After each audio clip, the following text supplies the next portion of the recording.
Hey guys, कैसे हो आप लोग। तो स्वागत है आप लोगों का एक और अनदर वीडियो के अंदर। तो मैं आप लोगों के लिए एक और नया केस लेकर आ चुका हूं। और आज का ये जो केस है ये जुड़ा हुआ है उत्तर प्रदेश के आगरा नाम के शहर से। वही शहर जहाँ पर तुम्हारा वो ताजमहल बना हुआ है। एंड अभी एक दो दिन पहले ही तो मैं देखने के लिए गया था ताजमहल आगरा में। और वहाँ से जब मैं लौट कर आया, जब जाकर मैंने इस केस की स्टडी करी थी, जो कि लिटरली रोंगटे खड़े कर देने वाला ये केस था। आगरा से निकल कर आता है ये केस। तो चलिए जानते हैं पूरी कहानी। ये कहानी एक बेटी पर बेस्ड है, एक नाबालिग बेटी पर जिसने अपनी ही माँ को मारने की साजिश रचवाई थी। जी हाँ, चलिए क्या है कहानी जानते हैं हम आज की वीडियो के अंदर। वीडियो को एंड तक ज़रूर देखते रहना। तो आज की हमारी कहानी निकल कर आती है आगरा उत्तर प्रदेश से। तो आगरा के अंदर रहा करती थी एक फैमिली, जिसमें से आदमी का नाम था उदित बजाज और इनकी एक पत्नी थी अंजलि बजाज। और इनकी दोस्तों एक छोटी सी बेटी थी जो कि 11वीं क्लास में पढ़ रही थी। और बेटी की उम्र इतनी नहीं थी, नाबालिग बेटी थी, 18 से कम उम्र थी इनकी बेटी की। तो पढ़ाई लिखाई काफ़ी अच्छी करती थी। ये जो फैमिली थी इनका आगरा के अंदर शूज़ एंड स्लीपर का बिजनेस था, जो कि काफ़ी अच्छा चला करता था। इनके पास वो सब कुछ था जो एक आम और मिडिल क्लास वाला सपनों में ही देखते रह जाता है। गाड़ियाँ भी थी, अच्छा घर भी था, सब कुछ था। और इनके बिजनेस में भी अच्छी खासी कमाई हो जाया करती थी। तो इसीलिए इनकी बेटी शहर की जानी मानी बेटी भी बोल सकते हो। और साथ ही साथ इनकी बेटी अच्छे अच्छे स्कूल में पढ़ा करती थी। एंड चलो अब हम कहानी पर आते हैं। 7 जून की ये बात है। इसी महीने मतलब पिछले महीने की जून की 2023 के जून महीने की 7 जून की बात है। इनकी ये जो नाबालिग बेटी होती है ये अपने घर से किसी बहाने से निकलती है कि वो कहीं बाज़ार जा रही है किसी फ्रेंड के साथ में। ऐसा बोलकर वो अपने घर से निकलती है और बोलती है कि मैं शाम तक लौट कर आ जाऊंगी। लेकिन जब शाम हो जाती है ना तो वो अपने घर तक लौट कर आती ही नहीं है। जी हाँ, इसके माँ बाप लगातार चिंता कर रहे थे कि आखिर उनकी बेटी कहाँ चली गई। देखते देखते और समय बीत जाता है लेकिन इनकी बेटी नहीं आती, ना ही इनकी बेटी का फ़ोन लग रहा था। तो इसीलिए यहाँ पर उस लड़के की जो माँ थी जिनका नाम अंजलि है, वो फ़ौरन ही अपनी गाड़ी को उठाती हैं और फैसला करती हैं कि अपने बेटे को ढूंढ कर तो आएंगे कि आखिर उनकी बेटी चली तो चली कहाँ पर गई। उनकी माँ ने फ़ौरन ही यहाँ पर अपनी कार को उठाया और चली गई अपनी बेटी को ढूंढने के लिए। अब जब वो कार के अंदर बैठी हुई थी कि तभी अचानक से उनके मोबाइल फ़ोन पर एक मैसेज रिसीव होता है। और जैसे वो उस मैसेज को देखती हैं तो दोस्तों वो बहुत ज़्यादा शॉक हो जाती है, क्योंकि वो मैसेज उन्हीं की बेटी का था। ये देखती हैं कि इनकी बेटी का मैसेज पड़ा हुआ है। और ये जैसे मैसेज को देखती हैं तो पाती हैं इनकी बेटी ने मैसेज के अंदर ये लिखा हुआ है कि वो इसी शहर के एक जाने माने महादेव मंदिर के पास में है और मुझे पिक करने के लिए आ जाओ। अब उस महादेव मंदिर का नाम मेरा दिमाग से थोड़ा सा निकल गया, क्योंकि मैं स्क्रिप्ट तो रखता नहीं हूँ यहाँ पर बोलते वक्त, तो मैं डिस्क्रिप्शन में अपलोड करते वक्त मेंशन कर दूंगा।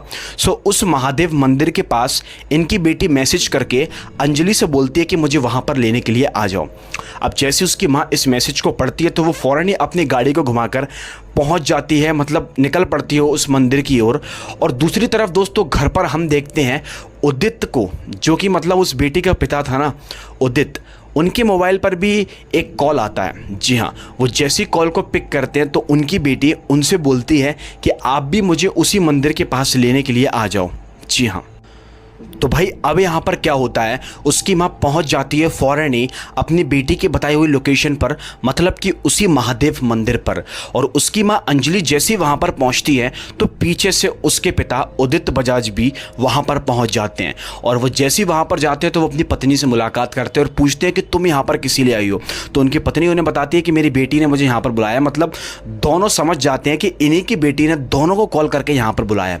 अब इसी बीच ये दोनों की मुलाकात होती है कि अचानक से अब लड़की के पिता के पास में इन्हीं की बेटी का एक बार फिर से कॉल आता है। और इनकी बेटी अपने पिता से बोलती है कि पिताजी मैं अब मंदिर पर नहीं हूँ, मैं मंदिर से थोड़ी सी दूरी पर एक हाईवे पर आ चुकी हूँ, तो आप मुझे वहाँ पर लेने के लिए आ जाइए। जैसे उसके पिताजी ने ये सब बातें सुनी तो वो फ़ौरन ही अपनी पत्नी से बोलते हैं कि तुम यहीं पर रुको, मैं अपनी बेटी को लेकर आता हूँ। वो अपनी गाड़ी को उठाकर चले जाते हैं उसी मतलब उसी लोकेशन के पास जहाँ उनकी बेटी ने उन्हें बुलाया था। अब इसके पिताजी जैसे ही उस हाईवे पर उस लोकेशन पर पहुंचते हैं, जैसे पहुंचते पहुंचते उनको कुछ थोड़ा सा टाइम लगता है क्योंकि थोड़ा सा दूर था वो, और वो जैसे ही वहाँ पर पहुँचते हैं तो एक बार फिर से इनके मोबाइल फ़ोन पर कॉल आता है, और वो कॉल किसी और का नहीं, इन्हीं की बेटी का था। ये जैसी कॉल को पिक करते हैं तो इनकी बेटी इस बार इनसे ये बोलती है कि पिताजी, मुझे वहीं पर से एक लिफ्ट, एक रिक्शा वाला मिल चुका है और उसके ज़रिए मैं पहुँच चुकी हूँ अपने घर पर, तो आप बिल्कुल भी फ़िक्र ना करें और आ जाएँ घर पर। जी हाँ दोस्तों, उसके पिताजी ने ये बात सुनी तो वो बोलते हैं कि ठीक है, अच्छी बात है, तुम घर पर पहुँच गई हो। तो उसके पिताजी फ़ौरन ही गाड़ी को उठाते हैं और उसी मंदिर के पास जाना शुरू कर देते हैं, क्योंकि उन्हें अपनी पत्नी को भी लेना था। लेकिन वो जैसे उस मंदिर के पास पहुंचते हैं तो वो पाते हैं कि उनकी गाड़ी तो खड़ी हुई थी, लेकिन अंजलि वहां पर गाड़ी के अंदर नहीं थी दोस्तों। जी हाँ, ये देखकर वो बहुत शौक हो जाते हैं, आसपास देखते हैं, कुछ देर इंतज़ार करते हैं, आसपास के लोगों से पूछते हैं, लेकिन अंजलि के बारे में उन्हें कुछ भी पता नहीं चलता। तो अब जब काफ़ी टाइम हो जाता है लेकिन इनकी पत्नी इनको नहीं मिलती और ना ही उनसे कांटेक्ट हो पा रहा था, तो इसीलिए अब ये यहाँ पर फ़ौरन ही अपने नज़दीकी पुलिस स्टेशन में जाकर अपनी पत्नी की मिसिंग रिपोर्ट को लिखवा देते हैं। जैसे पुलिस तक ये खबर पहुँचती है, क्योंकि शहर के नामी गिरामी पैसे वाले इंसान थे, तो पुलिस भी एकदम से शॉक हो जाती है। फ़ौरन ही इनकी पत्नी अंजलि बजाज को ढूंढने की कोशिश करती है। पुलिस ने उस पूरी रात अंजलि बजाज को ढूंढा, लेकिन पुलिस को उनके बारे में कुछ भी पता नहीं चला, ना ही आसपास से पता चला और ना ही कहीं से पता चला। उस पूरी रात अंजलि बजाज अपने घर पर लौटकर नहीं आती। तो अब आता है यहाँ पर अगला दिन। तो अब अगले दिन भी पुलिस लगी हुई थी अपने काम के अंदर छानबीन करने के लिए, लेकिन छानबीन करने के दौरान पुलिस को खबर पड़ती है कि उसी महादेव मंदिर के पास में एक डेड बॉडी मिली हुई है जो कि किसी फीमेल की है। जैसी पुलिस को खबर पड़ती है तो पुलिस फ़ौरन ही पहुंच जाती है उस एग्जैक्टली सेम लोकेशन पर जहां पर उनको खबर पढ़ के बताया गया था। पुलिस जैसे ही वहां पर जाती है तो वो उस डेड बॉडी को देखती है जो कि एक फ़ीमेल की थी। तो अब उनके दिमाग के अंदर ये चीज़ चलती है कि यार, अंजलि की मिसिंग रिपोर्ट लिखी हुई है थाने के अंदर, वो भी नहीं लौटी हैं कल से घर पर। तो इसीलिए उनके पति को बुलवाया जाता है, यानी कि उदित बजाज को। और वो जैसे ही वहाँ पर लोकेशन पर पहुँचते हैं और उस डेड बॉडी को देखते हैं तो दोस्तों उनकी आत्मा कांप जाती है, क्योंकि वो डेड बॉडी किसी और की नहीं बल्कि उन्हीं की पत्नी की थी। जी हाँ दोस्तों, यानी कि उनकी पत्नी का किसी ने मर्डर कर दिया था। इतनी बेरहमी से मारा था कि उनके पेट पर चाकुओं के अजीब अजीब से निशान थे, साथ ही साथ उनके मुंह को भी बुरी तरीके से रौंदा गया था। ये साफ साफ पता चल रहा था डेड बॉडी को देखकर कि इनको नाइफ से इनके ऊपर वार किया गया है। अब जैसे यहाँ पर डेड बॉडी मिलती है तो उदित बजाज बहुत ज़्यादा शॉक हो जाते हैं। उन्हें समझ ही नहीं आता कि आखिर वो अपनी आंखों से ये क्या दृश्य देख रहे हैं। अब पुलिस ये पता लगाने की कोशिश में थी कि आखिर इनका कत्ल किसने किया है।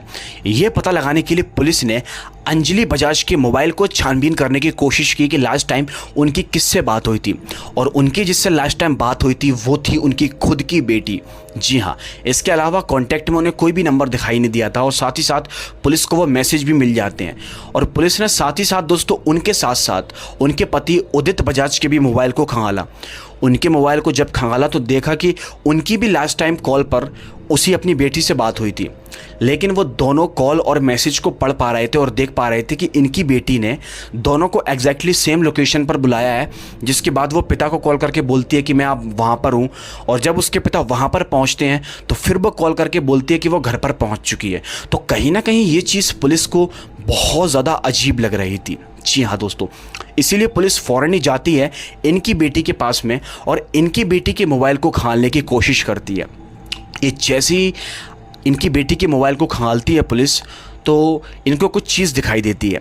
पुलिस ने जैसे ही यहाँ पर कॉल लिस्ट को चेक करने की कोशिश की तो सारे कॉल वगैरह डिलीट थे, मतलब सब कुछ उसमें से गायब हो चुका था, एक तरह से डेटा आप बोल सकते हो। लेकिन पुलिस ने जैसे ही इनकी बेटी की गैलरी को चेक करने की कोशिश की तो पुलिस को पता चला कि इनकी बेटी का एक फ़ोटो इन्हें गैलरी के अंदर मिलता है जो कि एक लड़के के साथ में है, और ये दोनों के दोनों बाइक पर बैठे हुए थे। जी हाँ दोस्तों, और साफ साफ उस बाइक का नंबर भी दिखाई दे रहा था। इस तरीके से उन्होंने फ़ोटो को क्लिक किया था। तो जब पुलिस ने ये सब सारी चीज़ें देखी ना तो वो बहुत शौक हो गई। उस लड़की से पूछताछ किया गया तो यहाँ पर उदित बजाज की बेटी उनको जवाब देती है कि वो मेरा दोस्त है और स्कूल से आते जाते वक्त ही मैंने उसका सहारा लिया था, मतलब बाइक पर बैठकर उसके साथ में मैं आई थी जब ही ये फ़ोटो क्लिक किया गया। अब वो झूठ बोल रही थी या फिर सच, इसके बारे में आपको आगे पता चलेगा। लेकिन कहीं ना कहीं पुलिस को ये जो लड़का था इसके ऊपर शक हो रहा था। तो पुलिस ने फ़ौरन ही दोस्तों इस लड़के की गाड़ी का जो नंबर था उसको नोट करके रख लिया था। जैसे ही पुलिस ने गाड़ी के नंबर को नोट किया तो दोस्तों अब फ़ौरन ही पुलिस का सारा टारगेट था उसी लड़के के ऊपर। लेकिन उससे पहले पुलिस यहाँ पर ये जो लड़की के पिता थे ना, मतलब कि उदित बजाज, उनसे अकेले में बात करती है और पूछती है कि आखिर ये लड़का कौन था और इस लड़के के बारे में आपको कुछ पता है तो आप मुझे बता सकते हो। तो उसके पिता उदित नारायण पुलिस को एक बहुत ही शॉक कर देने वाली बात को बता देते हैं। पुलिस को यहाँ पर उदित बजाज बताते हैं कि ये जो लड़का है जिसका नाम प्रखर गुप्ता करके है, ये लड़का, मेरी बेटी ने आपसे झूठ बोला कि ये उसका दोस्त है। ये लड़का असल में उसका दोस्त नहीं बल्कि उसका बॉयफ्रेंड है। जी हाँ, और ये अभी से नहीं, काफ़ी टाइम से उससे पहले बात करती हुई आ रही थी। लेकिन मेरी पत्नी अंजलि को ये चीज़ बहुत बुरी लगती थी और उसने अपनी बेटी को डांटना शुरू कर दिया था और कहा था कि अगर तुमने ऐसा करने की कोशिश की, या अभी तुम्हारी उम्र ही क्या है, तुम्हारी पढ़ने लिखने की उम्र है तो तुम पढ़ाई लिखाई करो। ऐसे ऐसे मेरी पत्नी ने अपनी बेटी को डांटा था और ये चीज़ शायद मेरी बेटी को बुरी लगने लगी थी। वो बताते हैं कि मेरी पत्नी ने अपनी बेटी को धमकी दी कि अगर तुमने इस लड़के से बात करना बंद नहीं करी तो तुम दोनों की खैर नहीं है। सबसे पहले तो वो उसकी पढ़ाई छुड़वा देगी और उससे मोबाइल फ़ोन छीन लेगी और ये जो लड़का है उसको पुलिस के हवाले कर देगी। जी हाँ दोस्तों, तो ये सारी बातें यहाँ पर बताते हैं उस लड़की के पिता पुलिस को। तो जब पुलिस ये सब बातें सुनती है ना, तो अब आप लोग खुद सोच कर देखो, पुलिस का शक ऑफिशियली उस लड़के के ऊपर जाना ही था। हो सकता है कि शायद उसने इसी दबाव में आके मर्डर कर दिया हो।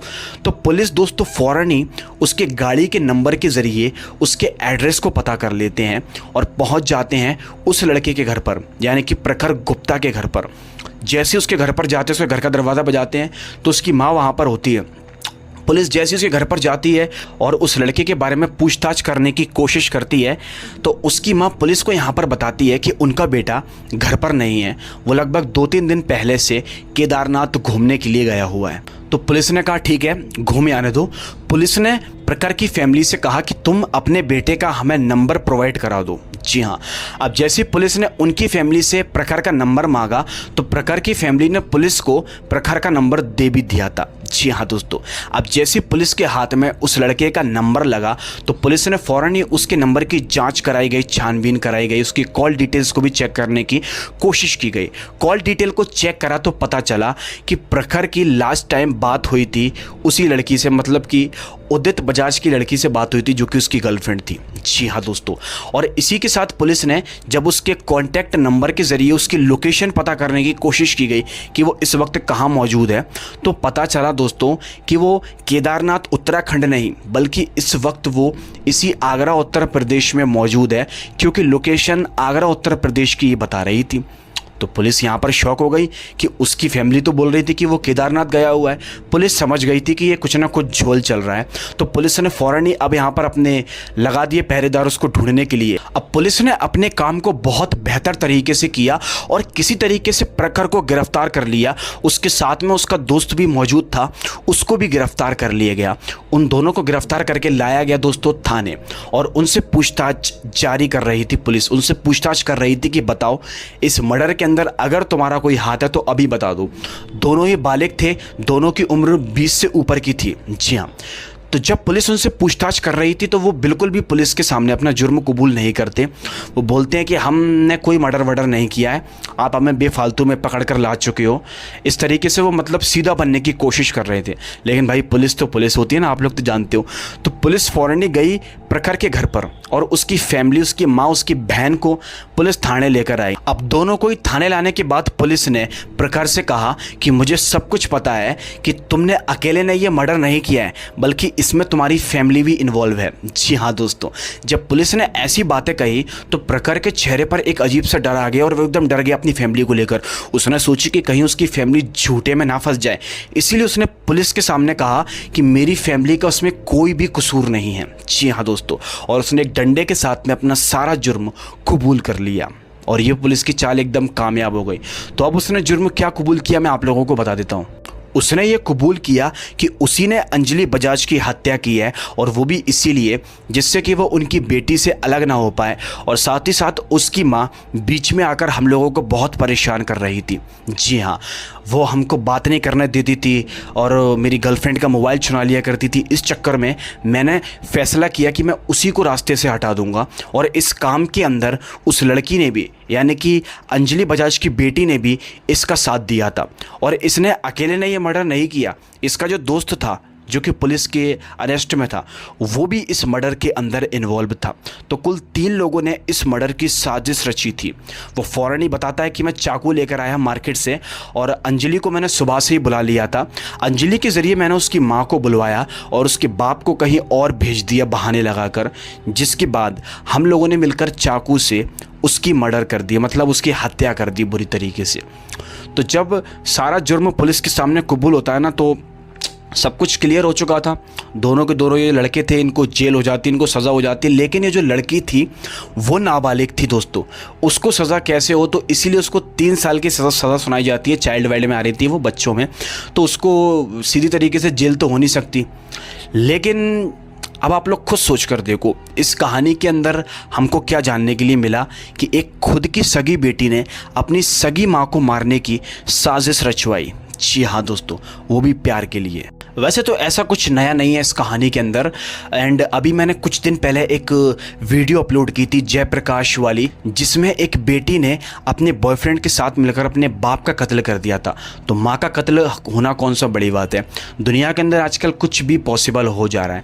लेकिन आपको ये कहानी कैसी लगी मुझे कॉमेंट करके ज़रूर बताना, और आप इस कहानी के बारे में क्या सोचते हो और उस लड़की के बारे में क्या सोचते हो, कॉमेंट करके मुझे ज़रूर बताना। तो चलिए, बस यही थी एक छोटी सी कहानी, उम्मीद करता हूँ आप लोगों को अच्छी लगी होगी। मैं मिलूंगा आपसे एक और दिल दहला देने वाली कहानी के साथ, तब तक के लिए बहुत बहुत धन्यवाद। Bye bye.